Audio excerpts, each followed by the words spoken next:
సుమన్ టీవీలో మీ personal and business promotions కోసం కింది నెంబర్కి కాంటాక్ట్ చేయండి. ఏం విత్తనాలు పెట్టినామో పెట్టుబడే ఏమంత సేద్యాలకి మందులకు మాకలకి అన్ని పెట్టుబడి కూర్చునేమే. హలో సార్, ఏం సార్ మాకు వాందేవాళ్ళు లేడు, వర్షకాలం లేడు, ఎట్లా బతకాలి, ఏం కథ, పశువులు మేత నీళ్ళు అంతా పెట్టుబడి పెట్టుకేసి అంతా చెరుకు ఎకరాకి 20-30 వేలు పెట్టుకొచ్చినాము. 5 ఎకరాలు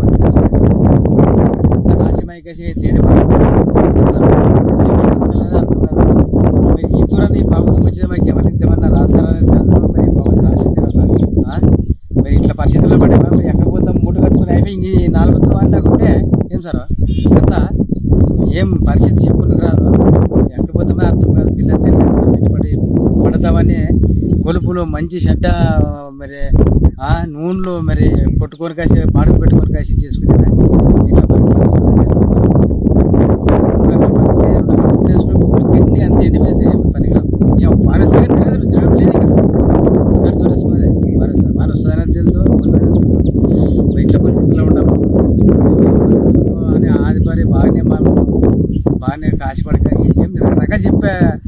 50 ఏళ్ళు పింఛన్ మరి ఏమేమో చెప్పాన్ని కష్టపరము మరి చేస్తే కానీ బాగుంటుంది. మాకు ఏమైనా తప్పులు కాసుకుంటాము.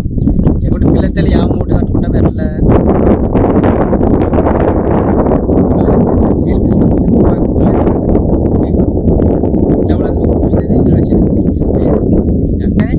ఇంకా బతికినికనే పోతే కానీ అసలుకే అదిరు లేదు.